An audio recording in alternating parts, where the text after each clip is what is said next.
Hi, this is Lily Cotilla. Welcome to Live in 4D. There are lots of different ways to deal with and manage anger. Most of the suggested techniques involve self-directed types of practices. So here we are, let's say in a relationship where friction or the emotion of anger arises internally, and then people are directed to go do things such as a walk, or take a bath, or hit a punching bag, or maybe breathing some essential oils. These are all great techniques to decrease the level of anger. Oh, it's important to identify, by the way, on a 0 to 10 scale, how much you're feeling the anger, and then where in the body it manifests, so that you know kind of when your explosion level is about to hit, and you can step away from the scenario. That said, these techniques don't teach you how to address the emotion of anger in a relationship. And there is nothing wrong with the emotion of anger. Many therapists feel that anger masks below the surface sadness. I believe that anger in and of itself is, well, it is obviously an emotion. Whether or not it all the time masks sadness, maybe. But the issue is anger is at the same time its own emotion in and of itself. I feel it's important to learn interpersonal techniques to express anger in a non-volatile and non-threatening way, because I think it's important to be able to honor that emotion and not just drop down to a wound. Anger is empowering, and not that we want to act out on it and hurt somebody, but there's some ways that anger can be channeled that can create bonding experiences in the relationship, and don't feed the emotion of anger to make it more intense, but they allow for it to exist without having to transfer that emotion into an underpinning emotion. So for example, if someone never helps with the dishes, you might do something like provide dinner on in an obviously dirty dish.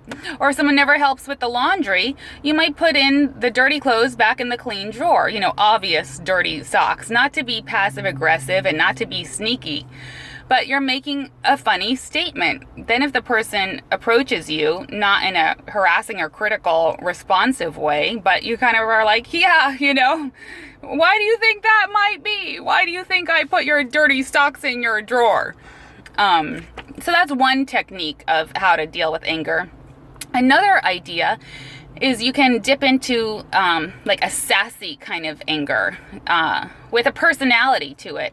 No, Bob. That's not the case. Bob, no, Bob, or hey, Sergeant Colonel, yes, aye, sir. Using these emphatic ways and these sassy tones and inflectuations of your voice to demonstrate that you're pissed off, but you still have a control around it. You still have edges of your anger that are, within, you haven't lost control. You're just expressing your anger in a very controlled way, and to make it clear that you're not happy with what is going on. One other example of a technique that lets the partner know that you are angry might be to split yourself such that you respond in an angry way, throwing yourself on the floor, kicking your legs up, or taking out a representative piece of your brain and putting it out here externally. Metaphorically, obviously, and acting that anger out, letting your partner know how this angry piece of you really feels, and what he would do or say or how he would act, and then pull yourself back together again and be in your, you're the person who you are, in control and functioning and ability to create this interpersonal relationship, and then show this person that this is how you're reacting, but you're honoring this angry part of you who's pissed off at XYZ, whatever happened, and this is how he or she would act, and you want to be able to not feed energetically that part of your personality, but you don't want to cut that part of your personality off and just deflect it into doing things like taking a bath or these soothing activities or these smelling of oils, again, those are really great as well to help calm yourself and to provide the self-nourishing that you need, which is ultimately always what it comes down to, is we can't rely and depend on someone else to assuage our emotional feelings. But again, this said, if there's a way that interpersonally you can maximize the bonding in the relationship, including demonstrating that you're angry, rather than channeling it always into self-help practices, it can be really loving and accepting in a relationship. And over the course of years, it helps to keep the bonds tight and circulate the love and accept all parts of the self.